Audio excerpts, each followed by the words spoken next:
My girlfriend got pregnant while I was away, but the ultrasound revealed it was my brother's baby. I never thought I would be the guy to end up writing something like this online. I've always considered myself to be the normal one in my family, the stable one, the responsible older son, the steady boyfriend, the guy who makes rational choices. And yet, somehow I ended up in a situation that has completely destroyed my trust in the two people I love the most. To really explain how I got here, I have to start at the beginning. I'm 28 years old, and until recently, I had been in a relationship with my girlfriend Anna for 4 years. We met in college when I was a senior and she was a sophomore. It wasn't some cheesy love at first sight moment, but there was definitely an instant spark. Anna had this way of lighting up a room. She wasn't just attractive, though she absolutely was. She had long brown hair, hazel eyes that always seemed to be laughing at some private joke, and a smile that could stop me mid-sentence. But more than that, she was smart, ambitious, and funny in this quick, sarcastic way that caught me off guard. We started dating casually at first, but before I knew it, she was basically living in my apartment. We studied together, cooked together, and eventually moved in officially after I graduated. Over time, people started calling us the golden couple. At weddings, our friends would nudge us and say, "You're next." At family gatherings, my parents would ask Anna to help in the kitchen while my mom winked at me. We didn't rush into engagement, but marriage was definitely in the future. Kids were too. I thought my life was heading exactly where it was supposed to. And then there was my younger brother Jake. He's 3 years younger than me, 25 at the time all this went down. Jake has always been different from me. If I was the responsible son, Jake was the opposite. He's charming, sure, handsome, even in that reckless bad boy kind of way. But he's also impulsive, unreliable, and constantly drifting between jobs, relationships, and half-baked schemes. Growing up, I always felt like I had to protect him.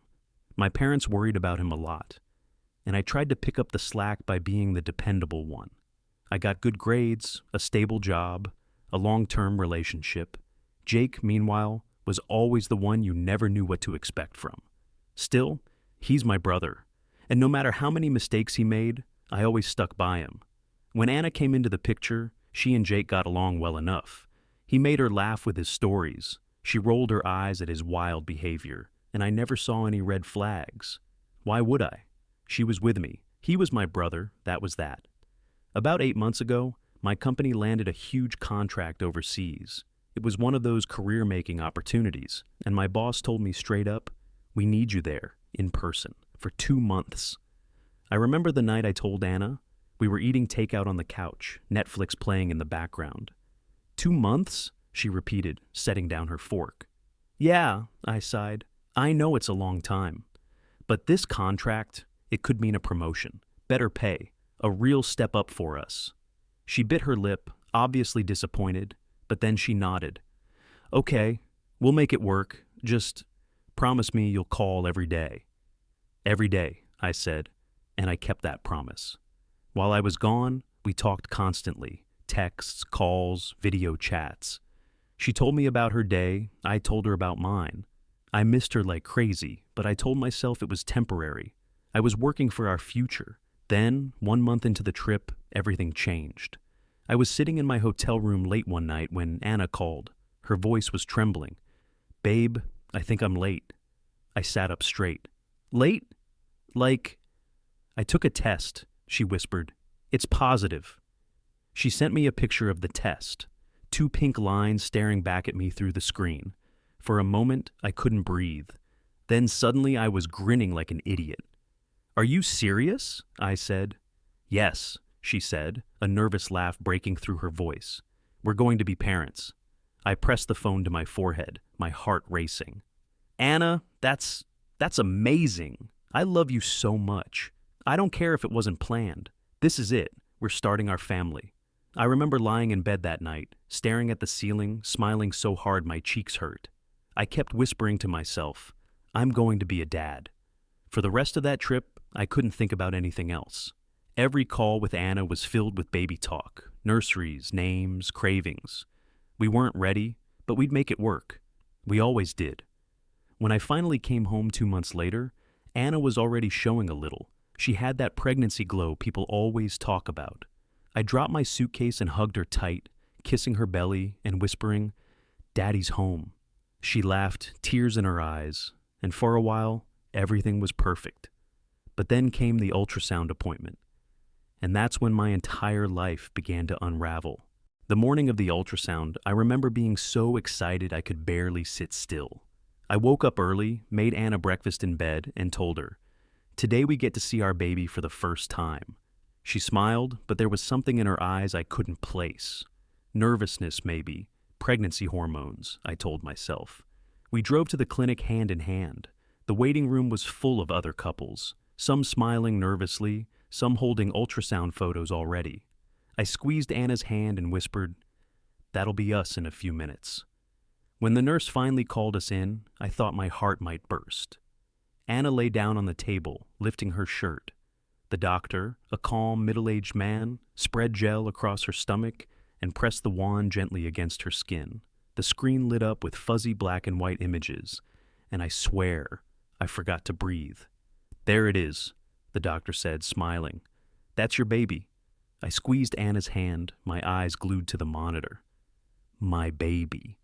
But then the doctor's tone shifted. His smile faded just slightly as he adjusted the machine, took measurements, and typed something into his computer. He murmured. My chest tightened. "Is everything okay?" Yes, nothing's wrong," the doctor said quickly. "The baby looks healthy. Strong heartbeat. I'm just checking the gestational age." He tapped a few keys, then said, "Based on measurements, conception likely occurred about 7 weeks ago." I blinked. 7 weeks ago? I quickly did the math in my head. 7 weeks ago, I was still overseas. I hadn't even flown home yet. I felt my grip on Anna's hand loosen. My pulse was in my ears. "That can't be right," I said slowly. "I was out of the country 7 weeks ago." The doctor gave a polite smile. "Sometimes dates can vary by a week or so. Don't stress too much. I'll give you the official report." But my stomach had already dropped. We left the clinic in silence. Anna clutched the ultrasound photo in her hand, staring down at it like it might save her. My own copy felt like it was burning a hole in my pocket. When we got to the parking lot, I couldn't hold it in anymore. "Anna," I said, my voice trembling, "how is this possible? I wasn't even here 7 weeks ago." She froze. Her lip quivered. "Maybe the doctor was wrong." "Don't do that," I snapped. "Don't lie to me." "Just tell me the truth." Tears welled in her eyes. "Please don't make me." "Make you what?" My voice cracked. People in the parking lot turned to look. "Make you admit you cheated on me while I was gone?" She broke down then, sobbing so hard she couldn't stand. She sank to the pavement, covering her face with her hands. "Yes," she choked out, "I made a mistake." My heart stopped. "With who?" I demanded. "Tell me who." She shook her head violently. "It doesn't matter." "It was one night. I was drunk. I was lonely. Please don't leave me." "Who?" I roared. Her shoulders shook. She wouldn't look at me. Finally, in the smallest voice I've ever heard, she whispered, "Jake." For a moment, I thought I misheard her. "What? Your brother?" she sobbed. "It was Jake." I laughed. Not because it was funny, because it was so absurd, so impossible, that my brain couldn't process it any other way. "My brother?" I said, my voice hollow. "You slept with my brother?" She reached for me, tears streaming down her face. "It meant nothing." "I was drunk. I was so lonely without you. He came over, and one thing led to another." "Stop!" I yanked my arm back. "Don't you dare give me that cliche. Don't you dare tell me one thing led to another, like that explains anything." "I love you," she sobbed. "I only love you. Please believe me." But all I could see was her with him, my brother, my own flesh and blood. I drove home in silence. Anna cried the whole way, begging me to talk, begging me to say something. I couldn't. My mind was racing, my chest felt like it was caving in, and I honestly don't remember half the drive. When we got back to the apartment, I walked straight into the bedroom, grabbed a bag, and started throwing clothes into it. "Where are you going?" she cried, standing in the doorway. "I can't be here," I said, my voice flat. "I can't even look at you right now. Please don't leave me. We can fix this. It was a mistake, a stupid mistake." "You're pregnant with my brother's child," I screamed. My voice cracked on the last word. "How the hell are we supposed to fix that?" She collapsed against the doorframe, sobbing so hard she could barely breathe. I shoved past her, bag in hand, and left. For the next 3 days, I went completely dark. No calls, no texts. I turned my phone off, stayed at a crappy motel, and stared at the ceiling until the patterns in the wallpaper started looking like monsters. I couldn't eat, couldn't sleep. Every time I closed my eyes, I saw her face, then Jake's, then the two of them together. My chest ached constantly, like I was having a heart attack that never. When I saw that text from Jake, "Brother, we need to talk," I nearly smashed my phone against the wall, but I couldn't ignore it forever. He was my brother, and part of me needed to hear what excuse he could possibly have. We met at a diner we used to go to as kids, the kind of place with cracked red booths and waitresses who call everyone hon. Jake was already there, leaning back in the booth like he didn't have a care in the world. He gave me a half smile when I walked in. "Hey man," he said casually, as if we were just catching up over burgers. I sat down hard across from him, my fists already clenched. "Don't you dare act normal with me." "Tell me what the hell happened?" He shrugged, running a hand through his messy hair. "Look, it wasn't planned, all right? She called me one night. She was upset. She had been drinking. I had been drinking too. One thing led to another." I slammed my fist on the table, rattling the salt shaker. "Stop saying that. That doesn't mean anything. You slept with my girlfriend of 4 years, and now she's pregnant. With your child, Jake winced, but didn't look nearly as guilty as he should have. I didn't mean for it to happen, bro. I swear. I'm sorry." "Sorry?" I spat. "You're sorry? You destroyed my entire life, and all you can say is you're sorry?" For a moment, the whole diner was quiet. People staring at us. I didn't care. Jake leaned forward, lowering his voice. "Look, I don't want to fight with you. It was a mistake. But the baby, it's here now. What do you want me to do? Pretend it doesn't exist?" I stared at him, my chest burning. "I want you to understand that you're not my brother anymore. Not after this." He froze, his cocky expression faltering for the first time. I stood up, tossed a few bills on the table for the untouched coffee, and walked out. 2 days later, I went to my parents' house. I couldn't keep this bottled up anymore. My mom opened the door, smiling when she saw me, but her face fell when she noticed my expression. "Sweetheart, what's wrong?" "Where's Dad?" I asked. "In the living room." I walked in, sat down, and for the first time in my life, I struggled to speak. My throat closed up. Finally, I managed, "Anna's pregnant, but the baby isn't mine." My mom gasped, covering her mouth. My dad leaned forward. "What are you saying?" "It's Jake's," I whispered. Silence, heavy, suffocating silence. My mom started crying immediately. No, that can't be true." My dad's face turned red. He stood up so fast the recliner slammed shut behind him. "That worthless idiot! I told him one day his recklessness would destroy this family." "Dad, I'll kill him," my dad snapped, pacing the room. "Sleeping with his own brother's girlfriend? Getting her pregnant? He's dead to me." "Stop," I said weakly. "Please, I can't handle more yelling. I needed to tell you." My mom sat beside me, taking my hand. "What are you going to do, honey?" "I don't know," I admitted. Part of me wants to disappear, start over somewhere new, pretend none of this happened, but another part of me, I still love her, and I hate myself for it. My mom squeezed my hand tighter. "Love can survive many things, but it can't survive betrayal this deep. You deserve better." For the next week, I was torn apart inside. Anna kept calling, leaving voicemails where she sobbed and begged me to come home. "Please," she cried in one of them. "I made a mistake, but I still love you.